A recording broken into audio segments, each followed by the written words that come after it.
ഇന്ന് നമുക്ക് അത്ഭുതങ്ങൾ, യുദ്ധങ്ങൾ, പ്രവചനങ്ങൾ എല്ലാം സംഭവിച്ച സ്ഥലങ്ങളെക്കുറിച്ച് നമുക്ക് നോക്കാം. ബൈബിളിലെ സംഭവങ്ങൾ സത്യത്തിൽ സംഭവിച്ചതാണ് എന്നതിന് ആർക്കും നിഷേധിക്കാൻ പറ്റാത്ത തെളിവുകളാണ് ഈ വീഡിയോയിലുള്ളത്. ബൈബിളിൽ പറഞ്ഞിട്ടുള്ള ഇന്നും നിലനിൽക്കുന്ന 10 സ്ഥലങ്ങൾ.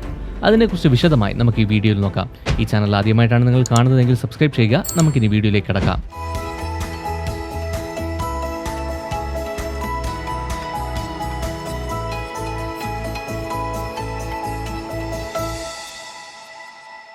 ആദ്യത്തേത് കൈസരിയ മാരിറ്റമ. ടെൽ അവീവിൽ നിന്ന് 45 കിലോമീറ്റർ വടക്ക് വശത്ത് ഇസ്രായേലിന്റെ മെഡിറ്ററേനിയൻ തീരത്താണ് ഈ കൈസരിയ മാരിറ്റമ ഉള്ളത്.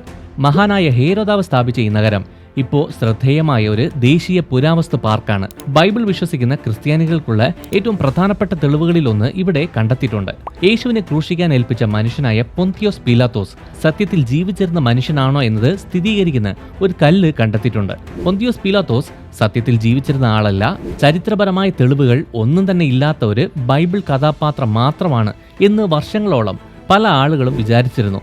യേശുവിന്റെ ക്രൂശിമരണത്തിനു വേണ്ടി അവസാന തീരുമാനമെടുത്ത റോമൻ ഗവർണറായിരുന്നു ഈ പൊന്തിയോസ്. ബൈബിളിൽ പറഞ്ഞിട്ടുള്ളതല്ലാതെ ഒരു തെളിവും പുറത്തുനിന്ന് കണ്ടെത്തിയിട്ടില്ലായിരുന്നു. 1961 പുരാവസ്തു ഗവേഷകർ ഒരു ചുണ്ണാമ്പകൽ കണ്ടെത്തിയായിരുന്നു. അതിന്റെ പുറത്ത് കൊത്തിവെച്ചിരുന്നത് ചരിത്രത്തെ തന്നെ ഇളക്കി മാറ്റിയ ഒരു ലാറ്റിൻ വാക്കായിരുന്നു. അത് പൊന്തിയോസ് പീലാത്തോസിനെ കുറിച്ചുള്ള വാക്കായിരുന്നു. അതിൽ പീലാത്തോസിനെ യഹൂദ പ്രവിശ്യയുടെ മജിസ്ട്രേറ്റ് എന്ന് എഴുതിയിരുന്നു. അതായത് അന്നത്തെ കാലത്തെ ഒരുതരം ഗവർണറുടെ സ്ഥാനമാണിത്. ഈ കല്ല് തൊട്ടുനോക്കാൻ പോലും കഴിയുന്ന ഒരു ഭയങ്കര തെളിവാണ്. അതായത് യേശുവിന്റെ ചരിത്രം, സംഭവിച്ച സ്ഥലം, സമയമെല്ലാം സത്യമാണ്. ആർക്കും തന്നെ നിഷേധിക്കാൻ കഴിയാത്ത രീതിയിൽ ഇന്നും നിലനിൽക്കുന്ന ഒരു തെളിവാണ്. രണ്ടാമത്തത് ഹിസ്കിയ രാജാവ് നിർമ്മിച്ച തുരങ്കം. ഇന്നത്തെ യെരുശലേമിന് തെക്ക് വശത്ത് പുരാതന സമയത്ത് ഉണ്ടായിരുന്ന ഏറ്റവും അത്ഭുതകരമായ ഘടനകളിലൊന്നായ ഹിസ്കിയാവിന്റെ തുരങ്കം ഉണ്ട്. എന്നാൽ അവിശ്വസനീയമായ കാര്യം എന്താണെന്ന് പറഞ്ഞാൽ ഈ തുരങ്കം ഇപ്പോഴും നിലനിൽക്കുന്നുണ്ട് എന്ന് പറഞ്ഞാൽ ആ തുരങ്കത്തിലൂടെ ഇപ്പോഴും വെള്ളം ഒഴുകുന്നുണ്ട് എന്നതാണ്. ഇതെല്ലാം സംഭവിച്ചത് BC 701 വർഷത്തിലാണ്. അന്നത്തെ കാലത്തെ ഏറ്റവും വലിയ സാമ്രാജ്യമായ അസിറിയക്കാർ യഹൂദയെ പിടിക്കാൻ വേണ്ടി അങ്ങോട്ടേക്ക് മാർച്ച് ചെയ്തു വന്ന സമയത്ത് ഹിസ്കിയ രാജാവാണ് യെരുശലേം ഭരിച്ചിരുന്നത്. അസിറിയക്കാർ നഗരം കീഴടക്കാൻ ഇനി ദിവസങ്ങൾ മാത്രമേ ഉള്ളൂവെന്ന് അവൻ അറിയാമായിരുന്നു. അങ്ങനെ ഉപരോധിക്കുന്ന സമയത്ത് അവർക്ക് വെള്ളം അത്യാവശ്യമായിരുന്നു. അതുകൊണ്ട് അവൻ ഒരു ധീരമായ തീരുമാനമെടുത്തു.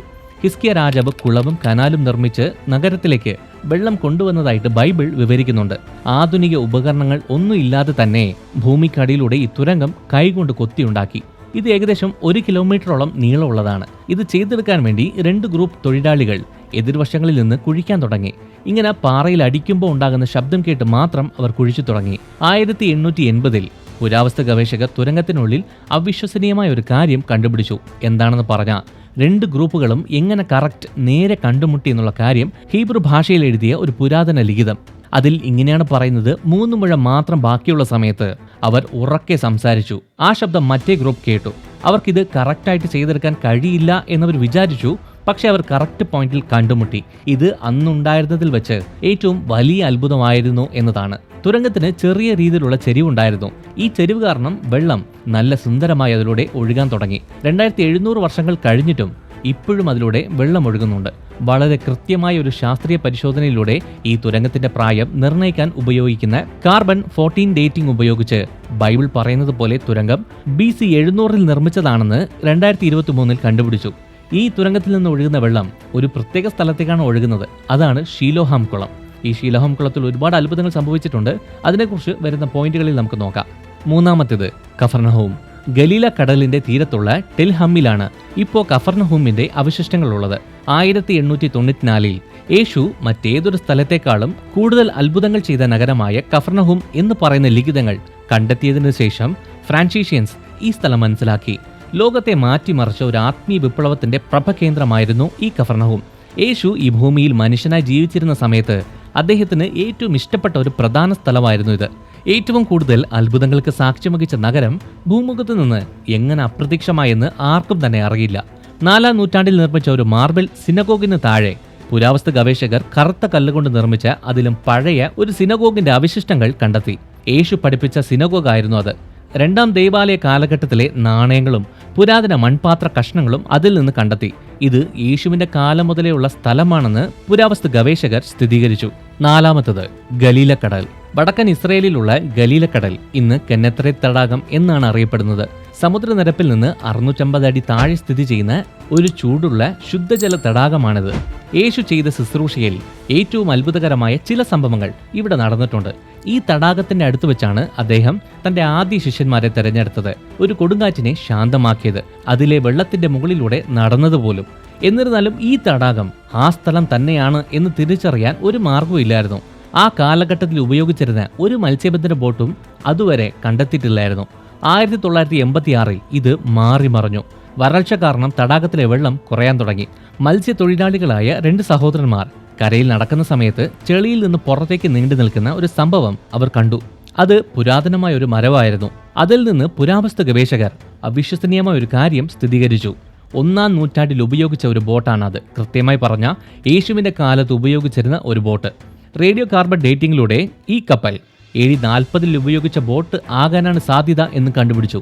27 അടി നീളമുള്ള ഈ ബോട്ടിൽ 15 പേർക്ക് വരെ യാത്ര ചെയ്യാൻ പറ്റും. യേശു ബോട്ടുകളിൽ ഒന്നിൽ കയറി ബോട്ടിൽ നിന്ന് ആളുകളെ പഠിപ്പിച്ചു എന്ന് നമുക്ക് ബൈബിളിൽ കാണാം. അതിനെ ഉറപ്പിക്കുന്ന രീതിയിൽ ഒരു പുരാവസ്തു ഗവേഷകൻ തടാകത്തിന് ചുറ്റുമുള്ള 16 പുരാതന തുറമുഖങ്ങൾ കണ്ടെത്തി. ആ ബോട്ട് ഇപ്പോഴും അവിടെയുണ്ട്, നിങ്ങൾക്കത് ഇന്നും കാണാൻ കഴിയുന്നതാണ്. 5-ാമത്തത് ഷീലോഹാം കുളം. ഇന്ന് യെരുശലേമിലെ സിൽവാൻ എന്ന സ്ഥലത്തിന് തൊട്ടടുത്ത് നഗരത്തിലെ ഏറ്റവും പഴക്കം ചെന്ന ആ ഭാഗത്ത് ഈ ഷീലോഹാം കുളം കാണാം. യേശു അവിശ്വസനീയമായ ഒരു അത്ഭുതം ഇവിടെ വെച്ച് ചെയ്തു. യേശു അല്പം ചെളിയെടുത്ത് ജന്മന അന്ധനായ ഒരു മനുഷ്യന്റെ കണ്ണിൽ പുരട്ടി. എന്നിട്ട് അവനോട് ഷീലോഹാം കുളത്തിൽ പോയി കഴുകുക എന്ന് പറഞ്ഞു. ആ മനുഷ്യൻ അങ്ങനെ ചെയ്തു.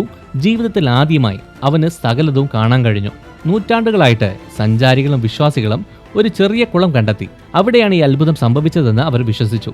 എന്നാൽ 2004 അപ്രതീക്ഷിതമായ ഒരു കാര്യം സംഭവിച്ചു. ചില അഴുക്കുചാലുകൾ നിർമ്മിക്കുന്ന സമയത്ത് അവിടെ ഉണ്ടായിരുന്ന ഒരു പൈപ്പ് ലൈൻ പൊട്ടി.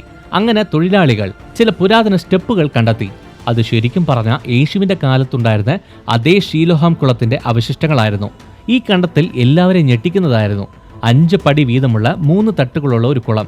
ആളുകൾക്ക് നല്ല സുഗമമായി വെള്ളത്തിലേക്ക് ഇറങ്ങാൻ കഴിയുന്ന രീതിയിലുള്ള ഒരു കുളം. ബൈബിൾ വിവരണങ്ങളുമായി നന്നായിട്ട് പൊരുത്തപ്പെടുന്നുണ്ട്. അലക്സാണ്ടർ ജാനസിന്റെ നാണയങ്ങളും പൊന്തിയോസ് പീലാത്തോസ് അച്ചടിച്ച നാണയങ്ങളും AD 66 ഉണ്ടായിരുന്ന ജൂത കലാപ സമയത്ത് ഉപയോഗിച്ചിരുന്ന നാണയങ്ങൾ പോലും അവിടെ നിന്ന് കണ്ടെത്തിയിട്ടുണ്ട്. യോഹന്നാന്റെ സുവിശേഷത്തിൽ പറഞ്ഞിരിക്കുന്ന ആ അവിശ്വസനീയമായ ചരിത്രത്തിൽ പറഞ്ഞിരിക്കുന്ന ആ ബൈബിൾ കുളം കണ്ടെത്തി. അതിൽ കണ്ടുപിടിച്ച ഓരോ കാര്യങ്ങളും ബൈബിൾ വിവരിക്കുന്നത് പോലെ തന്നെയായിരുന്നു. നഗരത്തിന്റെ ഹൃദയഭാഗത്താണ് ഈ കുളമുള്ളത്. 2026 പൊതുജനങ്ങൾക്ക് കാണാനായിട്ട് ഇത് തുറക്കും എന്നാണ് അധികാരികൾ പറയുന്നത്. 6. എരിഹോ മതിൽ. പുരാതന നഗരമായ എരിഹോ ഇന്ന് ടെൽ സുൽത്താൻ എന്നറിയപ്പെടുന്ന സ്ഥലത്താണ് സ്ഥിതി ചെയ്യുന്നത്. ഇന്നത്തെ നഗരമായ എരിഹോയ്ക്ക് സമീപമായിട്ട് സമുദ്രനിരപ്പിൽ നിന്ന് വളരെ താഴെയാണ് ഈ ചെറിയ കുന്നുള്ളത്. ലോകത്തിലെ തന്നെ ഏറ്റവും പഴക്കം ചെന്ന് കോട്ട കെട്ടിയ നഗരമായ എരിഹോ ഒരു അതുല്യമായ പുരാവസ്തു രഹസ്യം സൂക്ഷിക്കുന്നുണ്ട്. എല്ലാ യുദ്ധത്തിലും പൊതുവെ നമ്മൾ കാണുന്നത് പോലെ ഈ കോട്ട അകത്തേക്കല്ല വീണിരിക്കുന്നത്, മറിച്ച് പുറത്തേക്കാണ്. ഒരു അദൃശ്യ കൈ അകത്തു നിന്ന് പുറത്തേക്ക് തള്ളിയിട്ടതുപോലെയാണിത്. ഈ വിശദാംശങ്ങളെല്ലാം ബൈബിളിൽ പറഞ്ഞിരിക്കുന്ന വിവരണങ്ങളുമായി നന്നായിട്ട് പൊരുത്തപ്പെടുന്നുണ്ട്. ആയിരക്കണക്കിന് വർഷങ്ങൾക്ക് മുമ്പ് എരിഹോയെ ആക്രമിക്കാൻ വേണ്ടി ദൈവം യോശുവയ്ക്ക് അസാധാരണമായ ഒരു പദ്ധതി കൊടുത്തിട്ടുണ്ടായിരുന്നു എന്ന് ബൈബിൾ നമ്മോട് പറയുന്നുണ്ട്. 6 ദിവസം ഒരു പ്രാവശ്യം വീതം നഗരത്തെ അവർ ചുറ്റി നടന്നു. 7-ാം ദിവസം 7 പ്രാവശ്യം അവർ നഗരത്തെ ചുറ്റി നടന്നു. ശേഷം എല്ലാവരും ആർത്തു വിളിച്ചു. പുരോഹിതന്മാർ കാഹളം ഊതി. പെട്ടെന്ന് മതിൽ തകർന്നു വീണു. ഇതിന്റെ അർത്ഥം എന്താണെന്ന് പറഞ്ഞാൽ ശത്രുക്കൾക്ക് ആക്രമിക്കാനുള്ള സമയം കൊടുത്തില്ല. അതിനു മുമ്പേ തന്നെ ഇസ്രായേൽ ജനം നഗരത്തെ വേഗത്തിൽ പിടിച്ചെടുത്തു. ഇത് ബൈബിൾ പറയുന്നതിനോട് യോജിക്കുന്നുണ്ട്. പുരാതന കാലത്ത് ഇസ്രായേൽ ജനം പ്രത്യേകിച്ച് യുദ്ധസമയത്ത് വളരെ വിലപ്പെട്ട സാധനങ്ങളും ധാന്യങ്ങളും മോഷ്ടിക്കാറില്ല. അതിനെ കൊള്ളയടിക്കുന്നതിന് പകരം ദൈവം കൽപ്പിച്ചതുപോലെ ഇസ്രായേലിയർ അത് കത്തിച്ചു. 2023 ഈ സ്ഥലം ഒരു ലോക പൈതൃക സ്ഥലമായി പ്രഖ്യാപിച്ചു. പുരാവസ്തു ഗവേഷകർ അവിടെ ഇപ്പോഴും ഖനനം ചെയ്യുന്നുണ്ട്. ആയിരക്കണക്കിന് വർഷങ്ങളായി മറഞ്ഞിരിക്കുന്ന കൂടുതൽ രഹസ്യങ്ങൾ അവർ കണ്ടെത്തുന്നുമുണ്ട്. 7-ാമത്തത് സോദോം ഗൊമോറ. ചാവുകടലിന്റെ തെക്ക് വശത്ത് ഇസ്രായേലിന്റെയും ജോർദാന്റെയും ഇടയ്ക്കുള്ള അതിർത്തിയിൽ ഉപ്പും ചാരവും നിറഞ്ഞ ഒരു സ്ഥലമുണ്ട്. ബൈബിളിൽ പറഞ്ഞിരിക്കുന്ന ഏറ്റവും പാപം നിറഞ്ഞ നഗരങ്ങളിൽ ഒന്നായ സോദോമും ഗൊമോറയും ഇവയാണെന്ന് വിശ്വസിക്കപ്പെടുന്നുണ്ട്. ബൈബിൾ പറയുന്ന അനുസരിച്ച് അവർ ചെയ്ത പാപത്തിന് ശിക്ഷയായിട്ട് ആകാശത്തുനിന്ന് തീയും ഗന്ധകവും വന്നു വീണു. അങ്ങനെ ദൈവം അതിനെ നശിപ്പിച്ചു. എന്നാൽ ഈ സ്ഥലം ഇപ്പോഴും ഉണ്ടോ എന്ന് ചോദിച്ചാൽ പുരാവസ്തു ഗവേഷകർ ഞെട്ടിക്കുന്ന ചില തെളിവുകൾ കണ്ടെത്തി. 10 ഹെക്ടർ വിസ്തൃതിയിലുള്ള ഒരു നഗരമായ ബാബ് എ ദോര എന്ന സ്ഥലത്ത് ഖനനം ചെയ്യുന്നവർ 30 ഇഞ്ച് കട്ടിയുള്ള ചാരത്തിന്റെ ഒരു പാളി കണ്ടെത്തി. കല്ലും മണ്ണും കത്തിക്കരിഞ്ഞ അവസ്ഥയിലായിരുന്നു അത്. 600 ഡിഗ്രി സെൽഷ്യസിനും മുകളിലേക്ക് താപനില കയറിയാൽ മാത്രമേ ഇങ്ങനത്തെ പ്രതിഭാസങ്ങൾ ഉണ്ടാകത്തുള്ളൂ. അടുത്തുള്ള നഗരമായ ന്യൂമേര എന്ന സ്ഥലത്തും ഇതേ കാര്യം സംഭവിച്ചു, പൂർണ്ണമായും നശിച്ചുപോയി. ഒരേ സമയം പല പ്രാവശ്യം ആ സ്ഥലത്ത് ഭൂകമ്പം വന്നതായിട്ട് ശാസ്ത്രജ്ഞർ കണ്ടെത്തി. തീമഴയും ഭൂകമ്പവും ഒരേ സമയത്ത് സംഭവിച്ചുവെന്നും അത് വളരെ അക്രമാസക്തമായിരുന്നു എന്നാണ് ശാസ്ത്രജ്ഞർ വിവരിക്കുന്നത്. ബൈബിൾ അനുസരിച്ച് ഇതെല്ലാം സംഭവിച്ചത് BC 2350 ഈ സ്ഥലത്ത് നിന്നും വെറും 4.5 കിലോമീറ്റർ അകലെയാണ് സോദോം പർവ്വതം, അതായത് ഇന്നത്തെ ജബാൽ ഉസ്താം എന്ന സ്ഥലം. അതിന്റെ കൊടുമുടിയിൽ ഒരു ഉപ്പുതൂണ് നമുക്ക് കാണാം. അത് ലോത്തിന്റെ ഭാര്യയാകാനാണ് സാധ്യത എന്നാണ് ബൈബിൾ പണ്ഡിതന്മാർ അഭിപ്രായപ്പെടുന്നത്. 8ാമത്തേത് സീനായ് പർവ്വതം. ഇന്ന് ഈജിപ്തിലെ സീനായ് ഉപദ്വീപിന്റെ തെക്ക് ഭാഗത്താണ് സീനായ് പർവ്വതം സ്ഥിതി ചെയ്യുന്നത്. പാറക്കെട്ടുകളുള്ളതും ശാന്തവുമായ ഒരു സ്ഥലമാണിത്. 3000 വർഷങ്ങൾക്ക് മുമ്പ് ദൈവം കൊടുത്ത നിയമത്തിന്റെ പലകകൾ ഇവിടെ നിന്നാണ് മോശയ്ക്ക് കിട്ടിയത്. എന്നാൽ ഇതിനകത്തൊരു രഹസ്യമുണ്ട്. ഈ പർവ്വത നിരകളിൽ ശരിയായ സീനായ് പർവ്വതം ഏതാണ്, ബൈബിളിൽ പറഞ്ഞിരിക്കുന്ന സീനായ് പർവ്വതം തന്നെയാണോ ഇത് എന്ന് ചോദിച്ചാൽ ചരിത്രം അതെ എന്ന് തന്നെയാണ് പറയുന്നത്. മോശയുടെ പർവ്വതം എന്ന അർത്ഥം വരുന്ന ജബാൽ മൂസ എന്ന പർവ്വതം തന്നെയാണ് ഇത് എന്ന് പറയുന്നു. BC 2000 ഒരു പുരാതന ഈജിപ്ഷ്യൻ രേഖയായ ഒരു പാപ്രസിൽ സീനായ് പോലെ തോന്നിക്കുന്ന TNHT എന്ന സമാനമായ ഒരു പേര് അതിൽ പറയുന്നുണ്ട്. മോശ ആ സ്ഥലത്ത് വരുന്നതിന് വളരെ മുമ്പ് തന്നെ ഈ പ്രദേശം ആ പേരിലാണ് അറിയപ്പെട്ടിരുന്നത് എന്നതാണ് ഇത് സൂചിപ്പിക്കുന്നത്. മാത്രമല്ല, ജബൽ മൂസ എന്ന ഈ മലയുടെ കൊടുമുടിയിൽ ഒരു ഗുഹയുണ്ട്. മോശയ്ക്ക് വർഷങ്ങൾക്ക് ശേഷം ഏലിയ പ്രവാചകൻ ഒളിച്ചിരുന്നത് ഈ ഗുഹയിലായിരുന്നു എന്നാണ് ചിലർ വിശ്വസിക്കുന്നത്. AD 4 മുതൽ 7ാം നൂറ്റാണ്ട് വരെയുള്ള പുരാതന കൊത്തുപണികൾ പാറകളിൽ കൊത്തിയിട്ടുണ്ട്. ഇതിനെ ഗ്രാഫിറ്റി എന്നാണ് പറയുന്നത്. ഗ്രീക്ക്, നബാറ്റിയൻ, അർമേനിയൻ ഭാഷകളിലുള്ള ഈ ലിഖിതങ്ങൾ തീർത്ഥാടനത്തിന്റെ ഭാഗമായിട്ട് കുറഞ്ഞത് 1600 വർഷങ്ങളായിട്ട് ആളുകൾ ഈ സ്ഥലത്തേക്ക് യാത്ര ചെയ്യുന്നുണ്ട് എന്നത് കാണിക്കുന്നു. എന്നിരുന്നാലും ഇവിടെ ഒരു ചോദ്യം പിന്നെയും ഉയർന്നു വരുന്നുണ്ട്. ഈ സ്ഥലത്ത് ഇസ്രായേലിയർ പാളയം അടിച്ചിരുന്നോ എന്ന് ബൈബിൾ പറയുന്നുണ്ട്. അതിന്റെ എന്തെങ്കിലും അവശിഷ്ടങ്ങൾ കണ്ടെത്തിയിട്ടുണ്ടോ എന്ന് ചോദിച്ചാൽ ഉത്തരം ഇല്ല എന്ന് തന്നെയാണ്. ഇസ്രായേലിയർ അവിടെ ഉണ്ടായിരുന്നുവെന്ന് വ്യക്തമായി തെളിയിക്കുന്ന ഒരു തെളിവും തന്നെ കണ്ടെത്തിയിട്ടില്ല. ഇത് കേട്ട് ഞെട്ടേണ്ട കാര്യമൊന്നുമില്ല. കാരണം അന്നത്തെ ഇസ്രായേലിയർ നാടോടികളായിരുന്നു. അതായത് അവർ സ്ഥിരമായ ഒരു വീടുകളിലല്ല താമസിച്ചിരുന്നത്, മറിച്ച് എപ്പോഴും അവർ യാത്ര ചെയ്തുകൊണ്ടേയിരുന്നു. അവർ ഉപയോഗിച്ച സാധനങ്ങൾ പോലും എളുപ്പത്തിൽ അഴുകുന്ന രീതിയിലുള്ള കാര്യങ്ങൾ തന്നെയായിരുന്നു. മാത്രമല്ല, മരുഭൂമിയിൽ സ്വാഭാവികമായിട്ടും കാലക്രമേണ പല അടയാളങ്ങളും മാഞ്ഞു പോകും. അതുകൊണ്ട് ആ സ്ഥലത്ത് തെളിവായിട്ടൊന്നും കിട്ടിയില്ലല്ലോ എന്ന് പറയുന്നത് യാഥാർത്ഥ്യത്തിന് നിരക്കാത്തതാണ്. അങ്ങനെ 1600 വർഷങ്ങളായിട്ട് തീർത്ഥാടകർ ഈ സ്ഥലത്തേക്ക് യാത്ര ചെയ്യുന്നുണ്ട്. 9ാമത്തേത് നിനവെ നഗരം. ഇറാഖിലെ ആധുനിക മൊസൂലിന് എതിർവശത്ത് പുരാതന ലോകം അറിഞ്ഞിട്ടുള്ളതിൽ വെച്ച് ഏറ്റവും ശക്തവും ക്രൂരവുമായ നഗരങ്ങളിലൊന്നായ നിനവെ എന്ന മഹാനഗരത്തിന്റെ അവശിഷ്ടങ്ങൾ സ്ഥിതി ചെയ്യുന്നുണ്ട്. കിയുൻജക്, നബി യൂനിസ് എന്നീ 2 മലകൾക്കിടയിലാണ് ഈ നിനവെ നഗരം പണിതിരുന്നത്. അതിന്റെ ഏറ്റവും പ്രശസ്തനായ രാജാക്കന്മാരിൽ ഒരാളായ സനഹരീബ് യഹൂദ രാജ്യത്തിന്റെ 46 നഗരങ്ങൾ നശിപ്പിക്കുമെന്ന് വീമ്പിളക്കി. അതിന്റെ ചുവരുകളിൽ ട്രോഫികൾ പോലെ അടുക്കി വെച്ചിരുന്ന ഛേദിക്കപ്പെട്ട തലകൾ കാണിക്കുന്ന ചിത്രങ്ങൾ അതിൽ വരച്ചിട്ടുണ്ടായിരുന്നു. ആ ചിത്രങ്ങൾ കാണാൻ തന്നെ ഭയാനകമായിരുന്നു. എന്നാൽ ഒരു ദിവസം പ്രവാചകനായ യോന അവിടെ എത്തി. നല്ല വ്യക്തമായ ഒരു സന്ദേശവുമായിട്ട് ദൈവം അവനെ അങ്ങോട്ടേക്ക് അയച്ചു. 40 ദിവസത്തിനുള്ളിൽ നിനവെ നശിപ്പിക്കപ്പെടും എന്നതാണ് ആ സന്ദേശം. ആ മുന്നറിയിപ്പ് വളരെ പെട്ടെന്ന് നഗരത്തിന്റെ എല്ലാ കോണുകളിലും എത്തി. വ്യാപാരികൾ വ്യാപാരം ചെയ്യുന്നത് നിർത്തി. പട്ടാളക്കാർ അനങ്ങാതെ നിന്നു. രാജാവ് പോലും തന്റെ സിംഹാസനത്തിൽ നിന്ന് ഇറങ്ങി ചാക്കുത്തുണി എന്ന് പറയുന്ന രട്ടുടുത്ത് ചാരത്തിലിരുന്നു. ദൈവത്തിന്റെ മുമ്പിൽ പശ്ചാത്താപം പ്രകടിപ്പിക്കാനുള്ള ഒരു പുരാതന മാർഗമായിരുന്നു അത്. 2025 നിനവയുടെ വടക്ക് വശത്തുള്ള കൊട്ടാരത്തിൽ പുരാവസ്തു ഗവേഷകർ അത്ഭുതകരമായ ചില കാര്യങ്ങൾ കണ്ടെത്തി. ഒരു കല്ലിൽ കൊത്തിയെടുത്ത രീതിയിൽ രാജാവായ അശൂർ ബാനിപ്പാലിനെ എളിമയുള്ളതും അനുദപിക്കുന്നതുമായ രീതിയിൽ ചിത്രീകരിച്ചിരുന്നു. പൊതുവെ രാജാക്കന്മാരെ അഭിമാനികളായ യോദ്ധാക്കളായി ചിത്രീകരിക്കുന്ന അസറിയൻ ചിത്രങ്ങൾ അപേക്ഷിച്ച് നോക്കുമ്പോൾ ഇത് വളരെ വ്യത്യസ്തമായിരുന്നു. യോന സന്ദർശിച്ച സമയത്ത് സംഭവിച്ച കാര്യങ്ങളായിരിക്കാം ഇത് എന്ന് വിദഗ്ധർ വിശ്വസിക്കുന്നുണ്ട്. പ്രവാചകനായ യോനയുടെ മലയുടെ താഴെ തീവ്രവാദ സംഘടനയായ ISIS അവിടെ അനധികൃതമായി തുരങ്കങ്ങൾ കുഴിച്ചു. അവിടെ അവിശ്വസനീയമായ വേറെയും കുറേ കാര്യങ്ങൾ കണ്ടെത്തി. യഹൂദ ദേശം കൊടുത്തിരുന്ന കപ്പങ്ങൾ പരാമർശിക്കുന്ന ഫലകങ്ങളുള്ള എഷരദോൻ രാജാവിന്റെ ഒരു രഹസ്യ കൊട്ടാരം കണ്ടെത്തി. ബൈബിളിൽ പറഞ്ഞിരിക്കുന്ന രാജാവായ മനശ്ശെയുടെ ഭരണകാലവുമായി ഈ തീയതികൾ യോജിക്കുന്നുണ്ട്. ഇത് ബൈബിൾ വിവരണത്തിന് കൂടുതൽ പിന്തുണ നൽകുന്നുണ്ട്. എന്നാൽ അതിനേക്കാളും ഏറ്റവും കൗതുകകരമായ കണ്ടെത്തൽ 2017 ആ നഗരത്തിന്റെ അവശിഷ്ടങ്ങൾക്കിടയിൽ യോന ആ ദേശം സന്ദർശിക്കുന്നതിന് പതിറ്റാണ്ടുകൾക്ക് മുമ്പ് നിനവയിൽ ഒരുപാട് മരണങ്ങൾക്ക് കാരണമായ പ്ലേഗ് രോഗത്തെക്കുറിച്ച് പറയുന്ന ലിഖിതങ്ങൾ കണ്ടെത്തി. അസറിയക്കാർ ഇതിനെ ദൈവത്തിന്റെ കോപം എന്നാണ് പറഞ്ഞിരുന്നത്. ഇത് കാരണമായിരിക്കാം യോന പ്രവാചകൻ ദൈവത്തിന്റെ കോപത്തെക്കുറിച്ച് പറഞ്ഞപ്പോൾ എല്ലാവരും വേഗത്തിൽ തന്നെ മാനസാന്തരത്തിലേക്ക് വന്നത് എന്ന് ബൈബിൾ വിദഗ്ധർ അഭിപ്രായപ്പെടുന്നു. 10ാമത്തേത് കൽദയ പട്ടണമായ ഊർ. ഇന്നത്തെ ഇറാഖിന്റെ തെക്കൻ ഭാഗത്ത് നെഷ്രിയ എന്ന നഗരത്തിന് തൊട്ടടുത്ത് വളരെ പുരാതനമായ ഒരു നഗരത്തിന്റെ അവശിഷ്ടങ്ങൾ സ്ഥിതി ചെയ്യുന്നുണ്ട്. ഇതൊരു സാധാരണ നഗരമല്ല, സകലത്തിന്റെയും ആരംഭം ഈ സ്ഥലത്ത് നിന്നായിരുന്നു. വിശ്വാസികളുടെ പിതാവായ അബ്രഹാം ഇവിടെ നിന്നാണ് ഒരു ധീരമായ തീരുമാനമെടുത്തത്.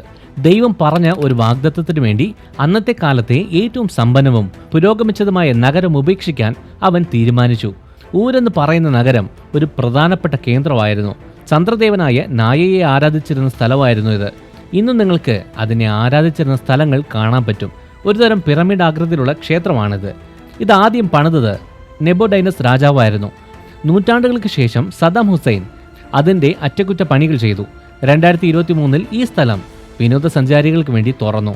ഇപ്പോൾ നിങ്ങൾക്ക് ആ ക്ഷേത്രത്തിൻ്റെ മുകളിൽ പോലും കയറാൻ പറ്റും. ഈ ഊർ എന്ന് പറയുന്നത് ഒരു വിദൂര നഗരമോ ആരാലും അറിയപ്പെടാത്ത നഗരമോ അല്ലായിരുന്നു. സിന്ധു നദീതടം, മഗൻ, ദിൽമുൺ തുടങ്ങിയ വിദൂര സ്ഥലങ്ങളിലേക്കും ഗൾഫുമായും വ്യാപാര പാതകൾ ബന്ധിക്കുന്ന തുറമുഖങ്ങൾ അതിന് ഉണ്ടായിരുന്നു. പുരാതന കാലത്ത് തന്നെ ഇത് ഏറ്റവും വികസിതമായ നഗരമായിരുന്നു. അവിടെ കണ്ടെത്തിയ കളിമൺ ഫലകങ്ങൾ കാണിക്കുന്നത് ഇത് വ്യാപാരത്തിൻ്റെയും സംസ്കാരത്തിൻ്റെയും ഏറ്റവും പ്രധാന കേന്ദ്രമായിരുന്നു എന്നതാണ്. അബ്രഹാം ഈ വലിയൊരു നഗരത്തിൽ നിന്നാണ് ദൈവത്തിൻ്റെ വാഗ്ദത്തം കേട്ട് ഇറങ്ങിയത്. ഇന്നത്തെ അറിവും സാങ്കേതിക വിദ്യകളും ഉണ്ടായിരുന്നിട്ടും നമ്മെ പിന്നെയും കൗതുകപ്പെടുത്തുന്ന നിഗൂഢതകൾ നിറഞ്ഞതാണ് ബൈബിൾ. ശാസ്ത്രജ്ഞന്മാരെ മിണ്ടാതാക്കിയ ബൈബിളിലെ ഏറ്റവും വലിയ നിർമ്മിതികളെക്കുറിച്ച് അറിയണം എന്നുണ്ടെങ്കിൽ ഈ കാണുന്ന വീഡിയോ ലിങ്കിൽ ക്ലിക്ക് ചെയ്യുക. അതിൽ ഇന്നത്തെ ശാസ്ത്ര ലോകത്തെ പോലും ഞെട്ടിക്കുന്ന ഒരുപാട് രഹസ്യങ്ങൾ അടങ്ങിയിട്ടുണ്ട്. ഈ വീഡിയോ ഇഷ്ടമായി ലൈക്ക് ചെയ്യുക, ഈ ചാനൽ സബ്സ്ക്രൈബ് ചെയ്യുക. നിങ്ങൾ ദൈവത്താൽ അനുഗ്രഹിക്കപ്പെട്ടവർ.